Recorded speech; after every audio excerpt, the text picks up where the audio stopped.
I've loved stories for all of my life. I love to tell them. I love to listen to them. And as a physician, I have been put down because I am a storyteller. In my profession, stories are seen as anecdotal evidence, a kind of a second-rate truth, a truth that has very limited value compared to data and research. But stories have a lot more power than data. And I discovered this about 14 years ago when, quite by accident, I was given a book contract. And this was very confusing to me, very stressful, because I'm not a writer.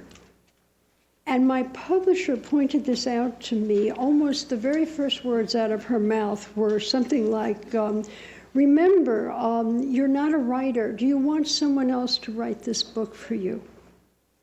And when I said, no, I'd like to try it myself, I could tell that this was not the answer she was hoping for. And then she said, well, remember, you're not a writer, so be sure just to write about what you know personally. And in the end, that's what I did. I did write about what I know, what I'd learned from the hundreds and hundreds of people with cancer that have been my patients in 42 years of being a physician, what I've learned from 55 years of living with an incurable disease called Crohn's disease and having had 8 major surgeries myself, what's been shared with me by people in grocery stores, on airplanes, in the ladies' room, And because I wasn't a writer, my stories, my memories were all that I had. And they're all that any of us have. And what I discovered from writing these books of stories is that they're all that any of us need. Because stories, they have the power to help us to live beyond our limitations, beyond even our beliefs about ourselves. And the best stories give us new eyes. They help us to see ourselves differently, to see life differently. They help us to become more without becoming different. They help us to find the deeper meaning and satisfaction in the lives that we are already leading. Stories are, at their deepest nature, about meaning. And meaning is a function of the heart and not of the intellect. I've come over time to see the heart not as a valentine, but as an organ of vision, a way of seeing that allows you to see below the surfaces, below the masks that everybody is wearing, and the masks that life wears, to what really is there.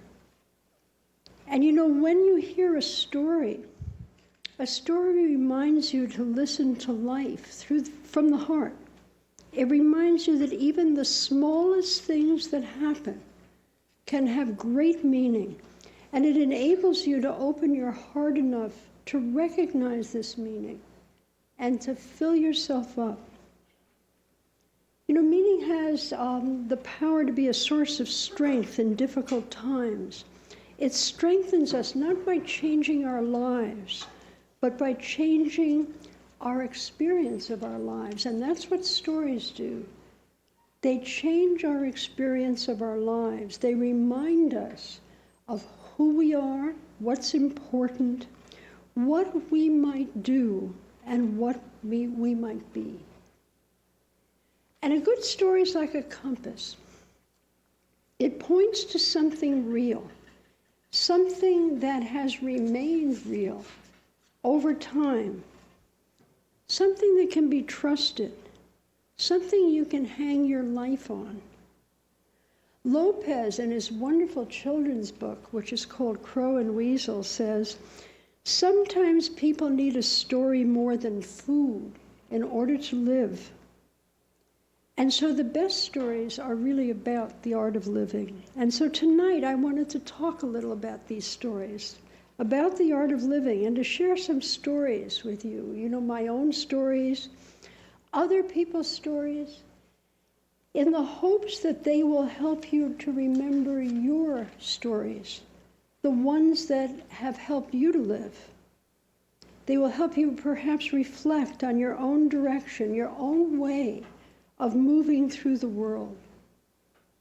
And so I'd like to start with a story about my mother, because it was my mother who called my attention to the art of living by the way in which she died. Mama was a remarkable lady. If she was alive today, she'd be 108 years old. And she was one of the pioneers of public health nursing in the United States.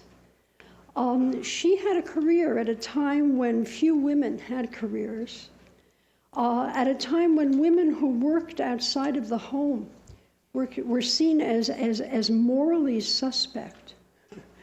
And at one time, she actually directed the Department of Health for the city of New York. When she was 84 years old, she chose cardiac bypass surgery because it was her last chance to live, and the odds were very long. 4 chances in 10 that she would not survive this surgery. But my mother was not your ordinary elderly woman. She had lived her life as a maverick and as a risk taker, and to her the odds looked good. And so the morning of her surgery, I went to the hospital to discover that they'd moved the time of the surgery forward, and I was just in time to kiss her before they took her upstairs. And she had pulled me close and whispered in my ear, Rachel, there's something I want to tell you. I want to be sure that you know that no matter what happens here today, I am satisfied. And I hope you will do whatever you need to do to be satisfied as well. And then she smiled her charming and rakish smile, and they took her away. And these were her final lucid words to me. I am satisfied. And I thought about them for a long time, wondering what they meant.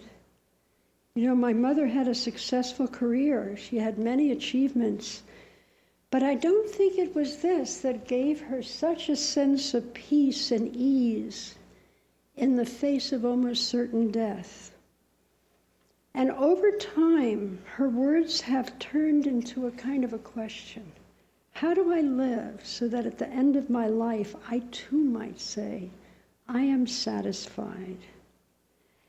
And you know, I have come to suspect that the key of this sort of satisfaction is not in the world of recognition or power or wealth or possessions, that this kind of peace and satisfaction at the end of a long life is about the art of living.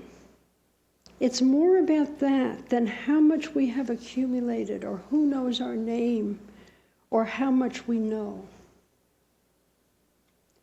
So one of the things about the art of living, it's about receiving all of our blessings. Most of us have been given many more blessings than we have received. We don't take the time to receive our blessings. We're busy, we're distracted. We may not even recognize our blessings. But mostly, our beliefs about life and about ourselves prevent us from actually having the things that we've already been given. So I'd like to tell you a couple of stories about this. This is one of the first lessons on living well that my mother told me when I was a very small girl and she was a young woman. In the middle drawer of her dresser were silk stockings, many dozens pairs in beautiful colors, each wrapped in their original package from the store. They'd never been worn. I used to love to pull up a chair to the open drawer and touch them, counting the packages and admiring the beautiful colors. Once I asked my mother why she never wore them, and she told me they were too good to wear. If she wore them, they'd get torn or damaged, and they couldn't be replaced because it was wartime, and all the silk in the United States had been diverted into making parachutes. She was saving them, she said, for a special time. Each year in the summer, we would go away to a little rented cottage on Long Island to escape the hottest part of the summer in the city, leaving our apartment in Manhattan empty. And one year when we came home, we discovered that our apartment had been ransacked and burglarized. I remember walking through the rooms, shocked to find many of my family's prized things missing, and others broken and thrown all over the floor. But the most shocking thing was in the bedroom. My mother's dresser drawers hung open, and the middle one was completely empty. This was my first serious lesson about loss. At the time, I was always being scolded by my teachers for not taking better care of my things. But my mother had taken very good care of her stockings. She had never even used them. I puzzled over this for a very long time. Now, this is a happening that had a very profound effect on my family. My father put more locks on all of the doors. And every place we lived afterward had many locks on the windows and at least 3 locks on every outside door. But this didn't seem to answer my questions. Eventually, I began to use everything I owned. An elderly patient who had outlived his entire family once told me that all we get to keep are our memories. Perhaps the only way we get to keep anything is to use it up. You know, more than 55 years later, I think about those stockings with regret. There's an even more common way, a much more American way, that we don't receive our blessings. A long time ago, the little son of one of my friends and I became very good friends. And a lot of the time we played with his tiny little cars. They were called Hot Wheels, right? And he had 2 of them. And we would run them from windowsill to windowsill, parking them and racing them and telling each other all the while what we imagined that we were passing on the road. It was fun. And I loved this little boy dearly. And at that time, these little Hot Wheel cars were collected by most 6-year-old boys, and Kenny dreamed of them. And I yearned to buy him more, but I couldn't think of a way to do this without embarrassing my friends who had very little money. And then one of the major gas companies began a Hot Wheels giveaway, a car with every fill-up. And quickly, I persuaded the entire clinic staff at Stanford to buy this brand of gas. And for a month, I organized us all with checklists so that we wouldn't get 2 fire engines or 2 Porsches or 2 Volkswagens. And in a month, we accumulated all the Hot Wheels cars that were being made at that time. And I gave them to Kenny in a great big box. They filled every windowsill in the living room. And then he stopped playing with them. Puzzled, I asked him why he didn't like the cars anymore. He looked away, and in a quivery voice, he told me, "I don't know how to love so many cars, Rachel." You know, many of us have too many Hot Wheels to love. It can make you feel empty. A woman who found a new life after having cancer once told me that before she had gotten sick with cancer, she'd always felt empty. That's why I needed to have more and more things, she told me. I kept accumulating books and magazines and newspapers and clothes and people, which only made things worse, because the more I accumulated, the less I experienced. Have everything, experience nothing. You could have put that right on my front door. And all the time I thought I was empty because I didn't have enough. And the change in her life began with a bathrobe. It was one of the 3 pieces of clothing that she'd taken with her to the hospital for her cancer surgery. Every morning she'd put it on, really enjoying how soft it was, what a beautiful color it was, and the way it moved around her when she walked. And then she'd walk in the hall. One morning, as I was putting it on, I had an overwhelming sense of gratitude, she told me, just grateful to have it. And then she looked at me and seemed really embarrassed. She said, you know, it sounds funny, I felt lucky. But the odd part, Rachel, was that it wasn't new.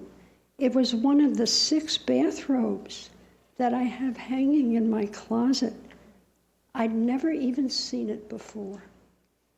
When she finished her chemotherapy, she had a garage sale and sold half of everything she owned. She laughs and says her friends thought she'd gone chemo crazy. But doing this has really enhanced her life. She says, I have no idea what was in my closets or my drawers or on my bookshelves. I didn't know half the people whose home numbers were in my phone book either.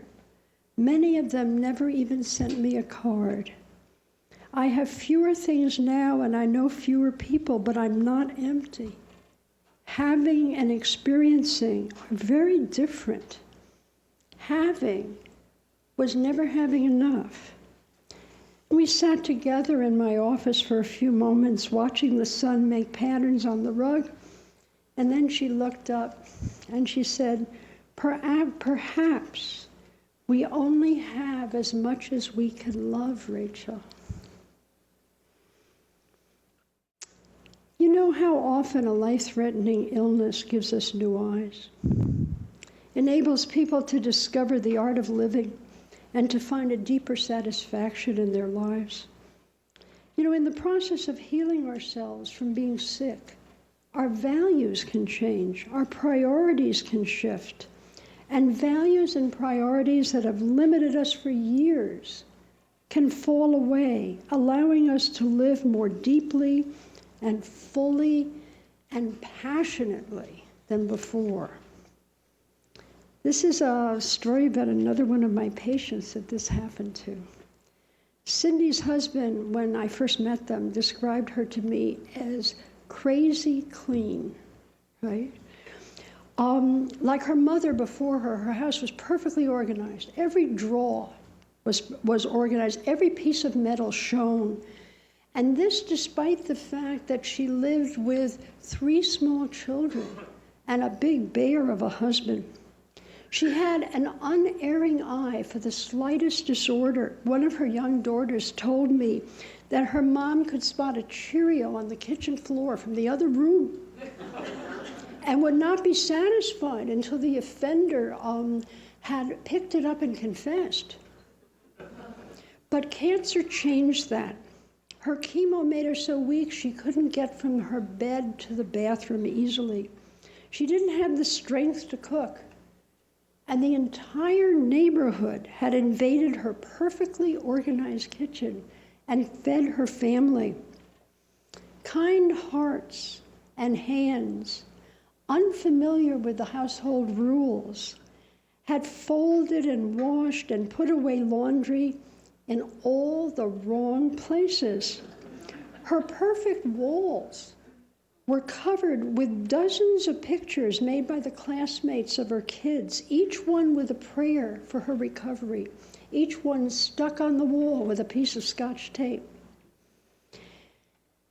And during the worst of it, her husband had brought home a kitten who shed everywhere, but whose purring warmth had comforted her through the dark hours of the night when she was so sick from her chemo that she couldn't sleep.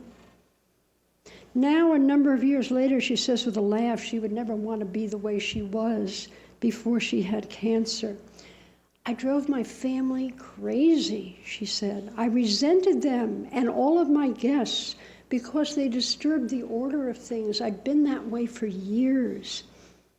She told me of a visit to her sister soon after she finished chemotherapy. The sister is the daughter of the same mother. She says, we were sitting together in the kitchen drinking tea, and I happened to look into her living room. She had one of these rugs that shows every footprint, and it was vacuumed so perfectly that every hair of it was pointing in the same direction. She said, at one time, this would have given me a deep sense of satisfaction. Now, it just seemed lonely to her and untouched by life. And she began to laugh, and she said to me, there's so much more to life than a perfectly clean kitchen floor, Rachel. You know, life-threatening illness can shuffle our values exactly like a deck of cards. Sometimes a deck that's been on the bottom of our, a card's been on the bottom of our deck for years, turns out to be the top card. I mean, the thing that really matters. And you know, having watched people sort their cards and play their hands in the presence of death for many, many years, I would say that rarely is the top card perfection, or possessions, or pride, or even power. Most often, the top card is love. You know, the art of living is closely tied to our ability to recognize meaning in the lives that we are already leading. Meaning offers us satisfaction and fulfillment no matter what our lives are. And meaning has this power not by changing our lives, but by changing our experience of our lives. And there's a wonderful Sufi story about the power of meaning to change the experience of work. It asks us to imagine that we are in the 14th century watching a group of stone cutters build a cathedral. And we stand there, we watch these men. They're all doing the same thing. Someone brings them a rock. They very expertly cut the rock into a block. And then someone takes the block away and they bring them another rock. And they all cut that rock into a block. And someone takes that block away and another rock is brought. And we watch this for about 10 minutes. And then we go up to the first man, we say to him, excuse me, sir, what are you doing? And he turns on us with great hostility and he says, idiots, use your eyes. I saw you watching us. You know, you see what I'm doing? They bring me a rock, I cut it into a block, they take it away, they bring me another rock, I cut it into a block. I've been doing this ever since I was old enough to work, and I'll be doing it to the day I die. Why are you asking such a stupid question? Use your eyes. And so we back away from this blast of hostility, and we go to the next man. We say to him, excuse me, sir, what are you doing? And he says, I'm earning a living here for my beloved family. With the money they pay us, there's good food on the table, and the house is a strong house, and the children are growing well. He says, I'm earning a living here for my beloved family. And then we go on to the last person, the last stonecutter, and we say to him, and what are you doing? And he turns a face towards us that is absolutely radiant, and he says, oh, I'm building a great cathedral, a holy lighthouse that will stand as a beacon for people who are lost and frightened and alone in the dark. And it's going to stand for 1,000 years. Now, obviously, Each one of these men is doing exactly the same work. But finding a sense of meaning in the most routine and ordinary of tasks opens those tasks to the experience of satisfaction and joy, and even a sense of gratitude for the opportunity to do this work. It's very surprising how often people are not aware of the meaning in their own lives. How easy it is to lose the larger significance of our work and of our lives. We become distracted by pragmatic concerns and time pressure and fatigue. We can become blinded by cynicism and numbness and perfectionism. But our lives and our work are full of meaning anyway. Every one of us lives a far more meaningful life than we know. Finding meaning is not about doing anything different. It's about seeing familiar things in new ways, in different ways. I'll tell you a doctor story about this. Harry is an ER doc.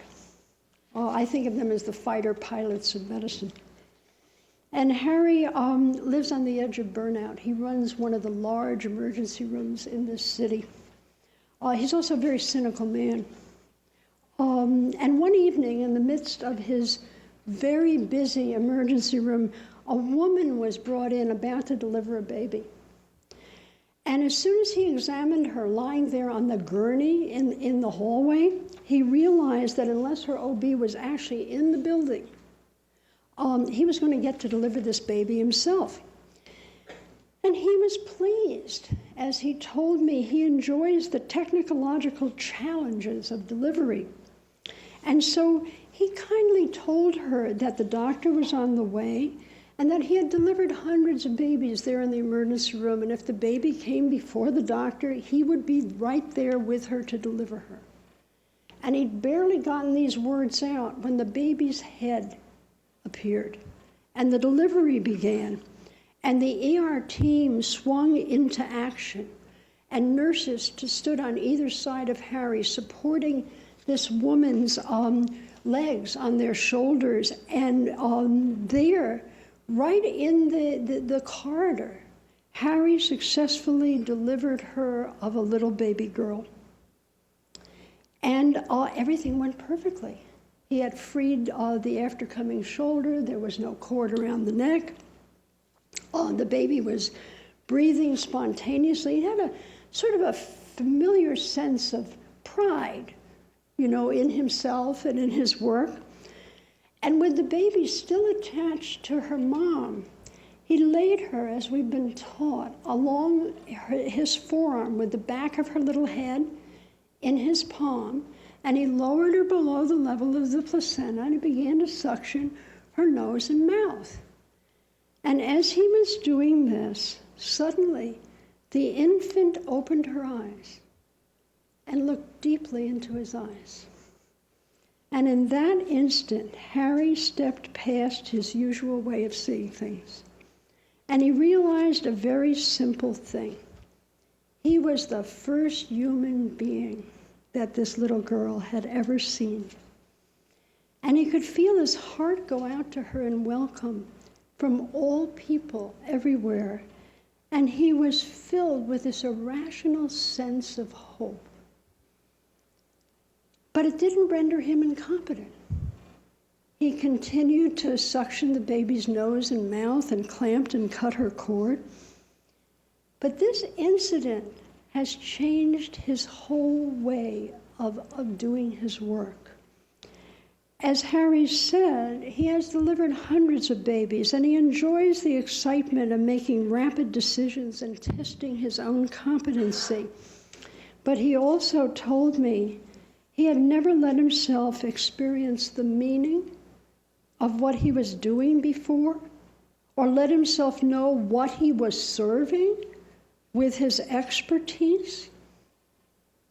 Harry is not a particularly emotional man, but he describes the moment When the baby opened her eyes and looked deeply into his eyes, he described that moment as a holy moment.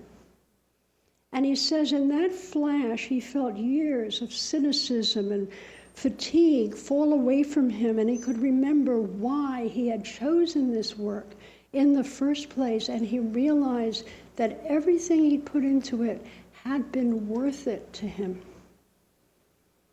Now, Harry says that he feels that this is the first baby he ever delivered. The first baby he ever really delivered. And he was aware that as this thing happened, he had this feeling, and being a guy, he couldn't identify what the feeling was right away. It took him a couple of days. It wasn't his usual sense of pride. It wasn't his usual sense of satisfaction. What it was a sense of gratitude for being the person who got to be there in that moment. And this event has made him wonder how many other moments of inspiration and connection to life he's missed in the 30 years that he's been a doctor. He thinks there have been many. So he looks for these holy moments on purpose now, and he finds them because they're everywhere, and they're in everybody's life. I thought I would just share with you a very simple technique for finding new eyes. A very simple thing. It's a little journal that we get all the medical students to do, and we also, in my continuing medical education courses, we get a lot of hardened, as we were, doctors to do it as well. And what it is that you have your little book, and you're going to spend 10 minutes a night at the end of the day. And what you do is you sit down with the book and you reflect on your day, going backwards. I just had dinner, then I was driving home. Before that, I had a meeting with Mrs. X. Whatever your life is, going backwards, like a videotape, until you get to the moment you got out of bed in the morning. And you're going to do this 3 times.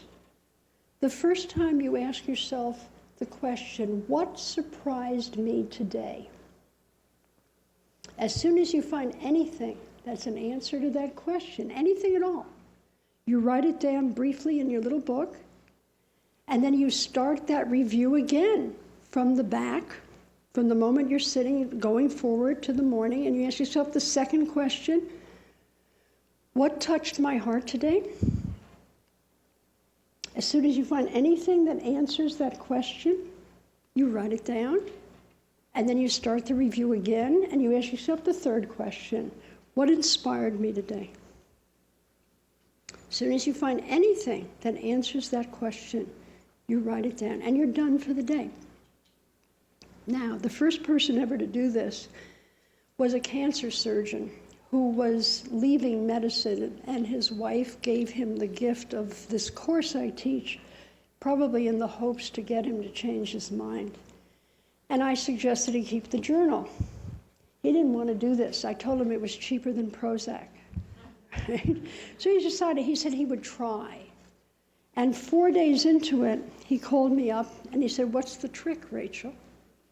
I said, what do you mean trick? He said, well, I get the same answer all 3 days that I've been doing this. Nothing, nothing, and nothing. I mean, how can I be so busy and I'm leading such a boring life? And I said, are you looking at your life as if you're a doctor? He says, of course I am. And I said, no, you need to look as if you're a novelist or a journalist or even a poet. You need to look for the stories. And there was this silence, and he said, I'll try, right? Didn't hear from him again for a long time. And then he came by to thank me for the changes that had happened in his life. He says at first he could only see his own life 7 hours after it had happened. He would see things that were really surprising and touching and inspiring, but he'd only see them at night when they'd happen at 9 o'clock and 10 o'clock in the morning. But then the gap closed because seeing meaning is a capacity. We build it the same way we build a muscle. And he began to be inspired and touched and surprised in the moment his own life was happening to him. And then a lot of things started to change because without saying one word to anybody, people started talking to him differently. He was probably talking to them slightly differently. They began sharing much more with him. They began sending him pictures of the life he had returned to them through his cancer surgery. They began including him in celebrations at the end of chemotherapy. And he says, you know, I really feel a deep sense of what it is that I'm able to do, and I am so glad that I am able to do this work. So the journal is very powerful. It's very psychologically sophisticated. Most of us have a front row seat on life, and we are sitting in that front row seat with our eyes closed. So, another thing, another capacity that helps us with the art of living is to develop a sense of mystery. You know, our whole culture is based on the pursuit of mastery and control. The entire culture. We're so deeply into mastery that we don't even see mystery when it happens right in front of us, or we offer ourselves some explanation of it, which is so far-fetched that it's amazing that we accept it, and we can accept that explanation for years. And this is especially true in my profession, I must say. So I'll tell you a story about this that happened to me. Years ago, I was a young doctor at Sloan Kettering, the great cancer hospital in New York City. And in those days, there was no hospice. So people whose care couldn't be managed at home, they were admitted to the hospital to die. And there was one such man who was admitted to die. And I don't remember his name, it's too many years, but I sure remember his x-rays. His bones looked like Swiss cheese. They were riddled with cancer, and he had two big snowballs of cancer in both of his lungs. And in the 2 weeks he was with us in the hospital, every one of those lesions got smaller and disappeared, and they never came back. Now, were we in awe? Certainly not. We were frustrated. Obviously, someone misdiagnosed this man. So we sent his slides out again to pathologists all over the country, and the pathologists all wrote back and said, classic osteogenic sarcoma. So we had rounds. And rounds is a meeting of doctors, all the doctors in the hospital, and the word had gotten out. So doctors from other hospitals actually came to look at this man, to look at his slides, to hear his story. And I remember the conclusion that 350 physicians reached that morning. It was decided that the chemotherapy that had been stopped 11 months before had suddenly worked. And the embarrassing part of this is I never questioned this conclusion for the next 15 years. I accepted it absolutely, completely. You know, it's hard to realize, to think outside of the box, especially when everyone's thinking inside the box. But outside the box can be where life is. You know, and it's hard to realize that all of your hard-won knowledge about the nature of the world may only be provisional, and life may be different than you have believed it to be. This is stressful. It's even frightening. You know, if you read any of the Holy Scriptures, when an angel shows up in front of a human being, I mean, a mystery, right? The angel says the same thing. Remember what the angel says? Be not afraid. Right? Be not afraid. So it is stressful, but it's also rewarding, because befriending the unknown can restore a sense of wonder and awe and aliveness to your life. a sense of gratitude for witnessing things that you could never explain. And we may all need to know a little less and wonder a little more, because people who wonder are rarely depressed or burned out. I used to think that living well was about having all the answers. I'm trained as a physician, after all, that the more answers you had, the better life you were able to have. I don't think that anymore. I think the art of living is less about having the right answers than about having the right questions. And sometimes the questions that help us to live have no final answers at all. And you can carry one of these questions with you all of your life, finding deeper and deeper answers as you grow in your capacity to engage with life. One of the cardiologists in one of my groups on mystery told us the story of his father's death. He had been 15, and his father was, he had been 15, his brother was 17, and at that time his father had Alzheimer's for at least 10 years and hadn't spoken for all that time. So he's a kind of a walking vegetable. His mother had taken care of the father with great devotion. And as her boys got older, she'd sometimes take an afternoon off to go and do some shopping or meet a friend, and they would babysit their father. And the event happened on one of those Sunday afternoons. They're sitting in their living room, the two boys, the 15-year-old and the 17-year-old, and they're watching football. And Dad is sitting in a chair, absolutely immobile, looking off into space.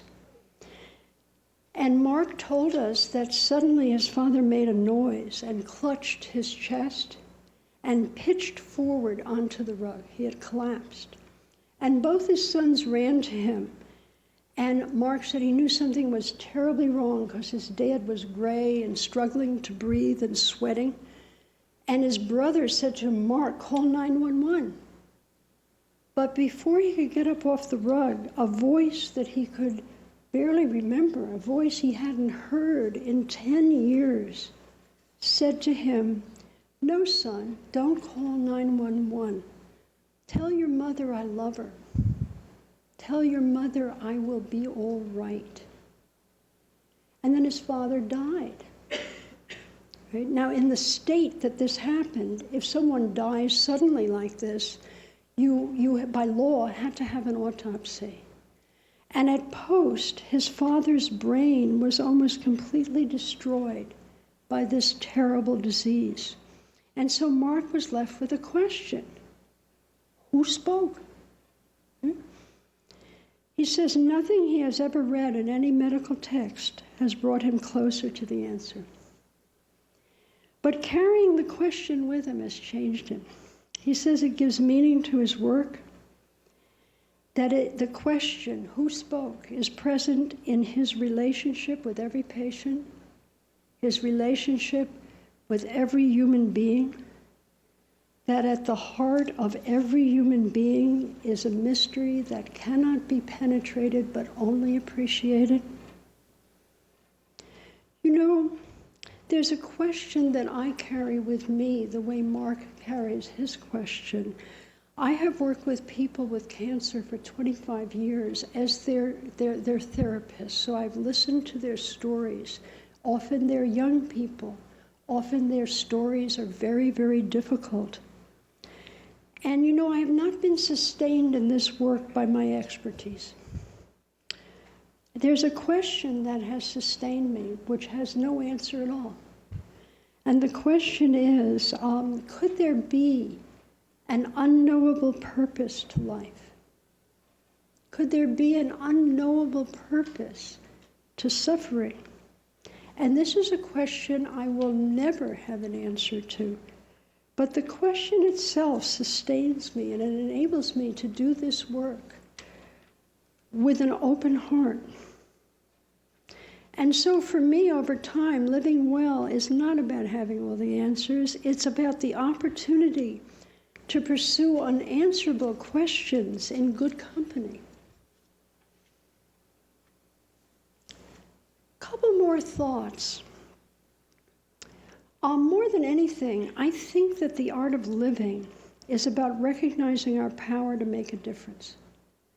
To know that we matter, whether we are sick or well or young or old.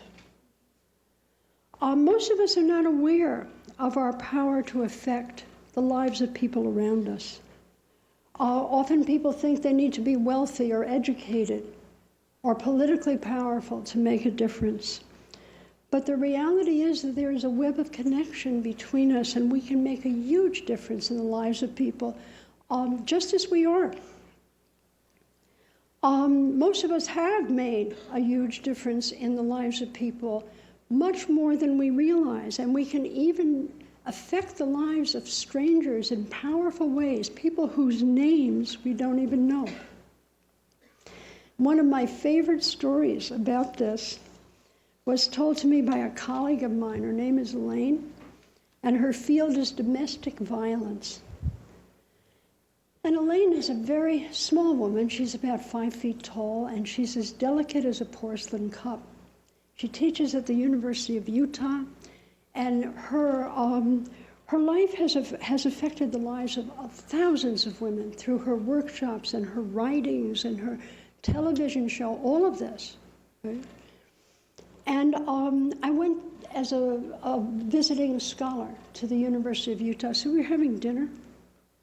And I looked at her across the table, and for the first time it occurred to me, how did she get in this field? She's such an unlikely person to be in such a violent field. So I asked her, and she said, "Oh, Rachel, I used to be one of these women." And she told me about her first husband, who had been a very violent and angry man. But he'd also been a pillar of the community. He'd been a professional. And in public, he had always treated her as a perfect gentleman. So no one suspected that her personal life was a living hell. People actually envied her marriage. And like most abusers, he had told her the abuse was her own fault because of the stupid things she said and the stupid things she did. And she'd keep trying, harder and harder. It was never good enough for him. And eventually, over time, she became so ground down that she came to believe that she deserved to be treated in this terrible way. Now, all this ended abruptly on a street corner in New York City. She and her husband were visiting. They're standing on the corner, waiting for the light to change. And she looks across the street, and she sees a really beautiful Art Deco building. And she turns to her husband, she says, "Honey, look at that beautiful building." And he, thinking they're alone, speaks to her in the tone of utter contempt that he reserved for their private conversation. He says to her something like, "You idiot. You mean the yellow building? Anyone with eyes in their head would know that it's just like every other building on the street. What are you talking about?" And her reaction was the same reaction she had always done when he was either physically or emotionally abusive to her. She just fell silent. But a woman standing next to him, a perfect stranger, also waiting for the light to change, turned to him in disbelief and said, "What? That's a perfectly beautiful building. She's absolutely right. And you, sir, are a horse's ass." And then the light changed. And this total stranger went across the street, went on with her life. But Elaine told me this was the epiphany. This was the moment that her whole life began. Because she understood in this flash that she had never deserved to be treated this way. She understood what had been happening to her in 7.5 years of being married to this man. And she felt something very unfamiliar come up in her. She described it as a kind of a strength or a kind of a dignity. And she knew that it was going to take time. It was going to take planning. but she was going to be able to find a way to live this man. Right? Now, this isn't even a story about Elaine. This is a story about the stranger. Because if we were to go to New York City tonight, find the woman, and say, excuse me, have you ever saved anyone's life? I don't think she'd say, yeah, of course, 20 years ago, standing on that street corner waiting for life. I don't think she'd say that at all. I think most likely she would say to us, what? Save lives? I don't save lives. Do I look like a doctor to you? We have all affected the lives of many more people than we know.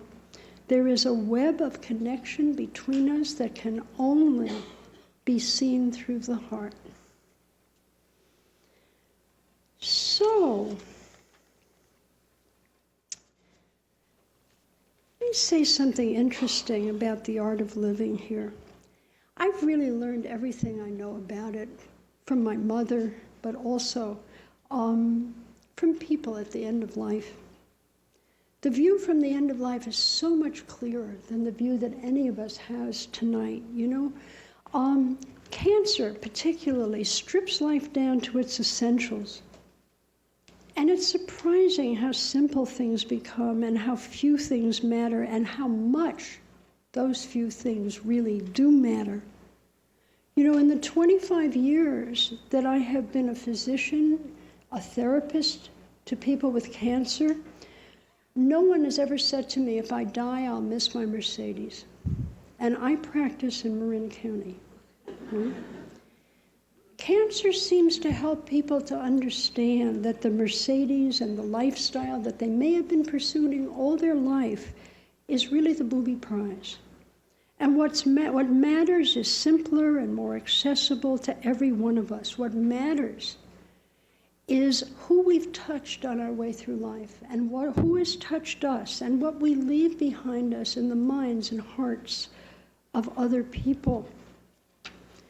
And I'd like to tell you one more story about a man who discovered something important at the 11th hour. At the age of 45, George had patented a part of a medical invention. Right? And for more than 20 years after this, he was the CEO of a small but very successful company that manufactured and distributed these parts worldwide. He was a fine businessman and a shrewd investor, very sophisticated fellow who collected many beautiful things and had traveled the whole world. And by most standards, most people would have said he led an enviable life.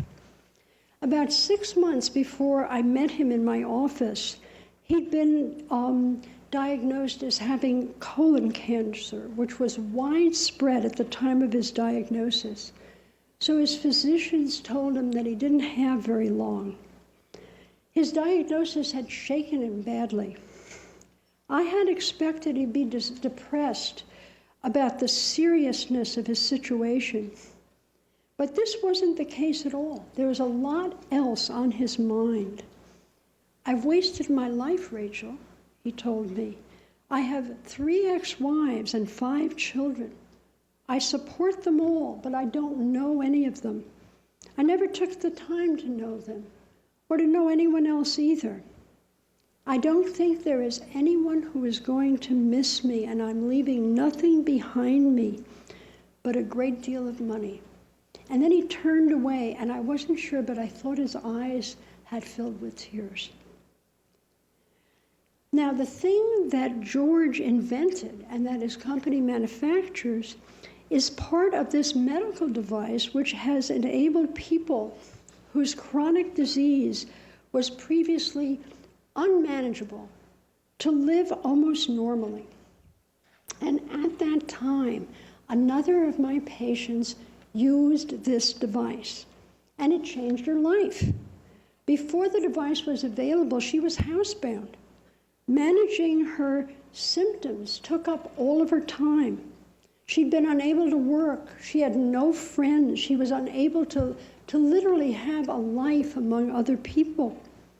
But soon after she was fitted with the device, she got a job for the first time. And there she began to have friends, and eventually she met a lovely man and fell in love with him and married him, and she had a delicious little boy. What she told me when we first met was, the day they gave me this device, I was reborn, Rachel. And in a way, I think she was. Now, of course, it's a breach of privacy to tell one patient about another patient.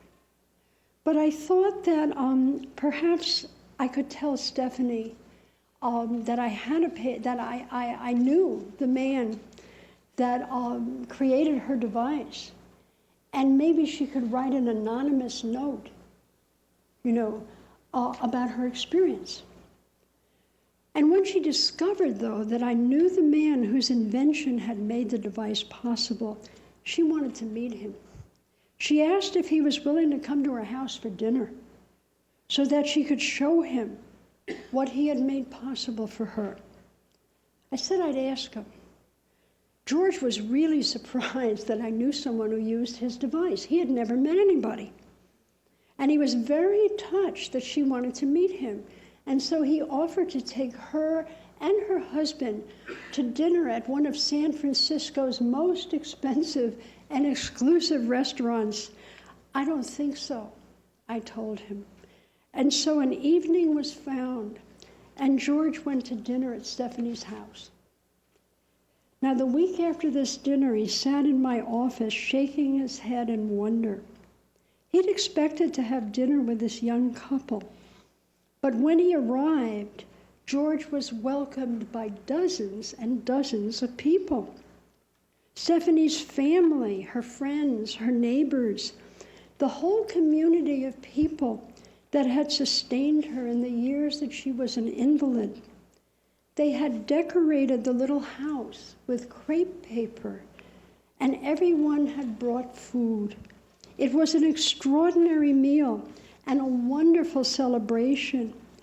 But that wasn't the important part, Rachel, George had told me. They'd really come to tell him a story. They each had a different part of it to tell. It took them almost 2 hours to tell it. And it was, of course, the story of Stephanie's life. And George had cried most of the time. And at the very end, Stephanie had come to him and said, "This is really a story about you, George. We thought you needed to know." And I did need to know, Rachel, he told me. I had tears in my eyes. But I also had a question that began to come up for me. And when he finished speaking, I asked him, "George, how many of these things do you make every year?" "Close to 10,000, he told me. I only knew the numbers, Rachel. I had no idea what they meant. So in the end, we may measure our value and the value of our lives not by our knowledge, not by our possessions, but by our stories. In the end, our stories will bless us and enable us to know at last who we are, what our true value is, and to find peace with our lives." Thank you.